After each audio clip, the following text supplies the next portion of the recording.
Now, last week I asked you to try to create a piece of artwork that responds to something you have strong feelings about. I merely want to help you find the best way to look within yourselves, the best key to your particular lock.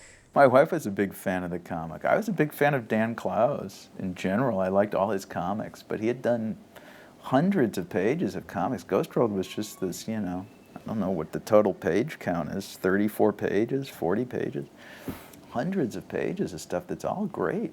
I liked all his work, and I just was very impressed with him as a writer. I always thought he was very smart, very funny guy, very good with dialogue, and I just needed help writing a screenplay. I was being sent screenplays, and they were just not very well written, and I didn't think I was a writer.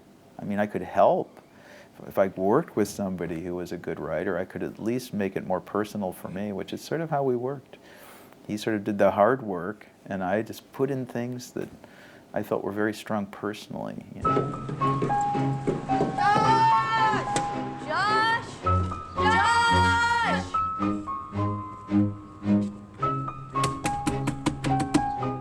I never looked back at the comic book. The comic's very monochromatic. It's just black with a blue tint to it. I wanted this very colorful. So I was trying to make a statement about American culture to some degree, how it had become sort of this ghost world of this lack of anything sort of genuine or rich or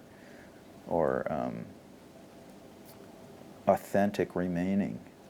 And it looks sort of colorful. If you go to a Starbucks, the colors are very tastefully chosen, But, intellectually, it's very empty.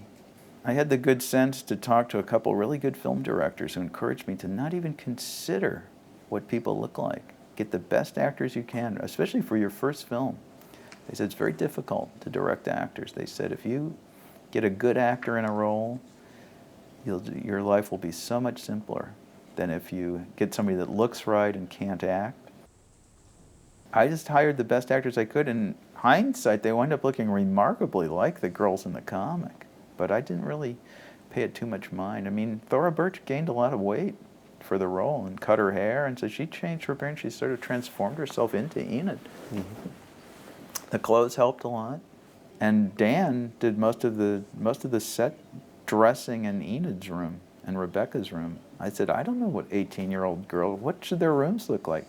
He was on the set every day. I said, you have to help me. I do not know how. I'd never been in an 18-year-old girl's room since, for 30 years. Should we leave a note? Yeah, you got a pen? Yeah.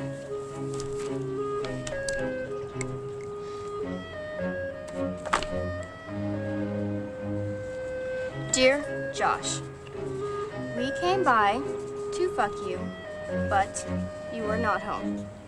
Therefore, you are gay. The biggest mistakes I made in directing were the times when I didn't have faith in myself. I figured out this is my first film. This person in the crew must know. They would suggest something, saying, you should really do this. And so I'm thinking, I don't want to do that, but they must know they made 30 films, and I would do it their way. And in hindsight, I made a mistake. I should have stuck to exactly what I wanted to do. Who is responsible for this? I am. Talk to us about it. It's my response to the issue of a woman's right to choose. Mm-hmm. It's something I feel super strongly about. I hate to move the camera unless it's absolutely necessary. I hate MTV. I hate television commercials. A lot of people make films like that. They hire MTV directors. They hire guys that make commercials, and there's these kids in Hollywood that make films, and they don't have any life experience. They don't have anything to say. They know how to move the camera. Most businesses, most of the cultures is contrived to sell product, and Hollywood's no exception. The movie business is no exception. Most movies are designed to sell a lot of soundtracks. That's where they make their money. You make American Pie 2, and you put in Green Day or whoever's big that week, Backstreet Boys, whoever, and they'll sell a lot. You make all your money in the soundtrack, or you sell some DVDs, or you sell some videos, you sell some tickets, you sell some popcorn. That's what it's all about. Yeah, just list your 5 main interests in order of importance. I'd have to put traditional jazz, blues, and then ragtime at the top of the list. Right, then... so let's just say music. That way we only use up one. It's a risky thing to not compromise. You know, it's all my films are sort of, I hate to sound too pretentious, but in hindsight, I made 3 films. They're all about the same thing. They're all about the risks and rewards of being an outsider. What about her? Would you go out with her? What kind of a question is that? I mean, it's totally irrelevant because a girl like that would never be caught dead with me. Yeah, but put that aside for now. Would you go out with her? I really didn't get a good look at her. Yes, you did. Whoa. What about her? Are you into girls with big tits? Jesus!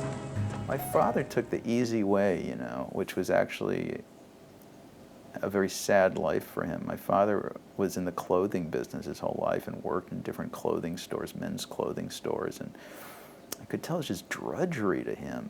And he just did it for security, you know. He had this long-term job, and I watched him as a kid. I used to go visit him at work, and it was hard to even witness, you know. I just saw, oh my God, this poor guy has to do this, and he has to do it. He knows in 10 years he'll be doing the same thing.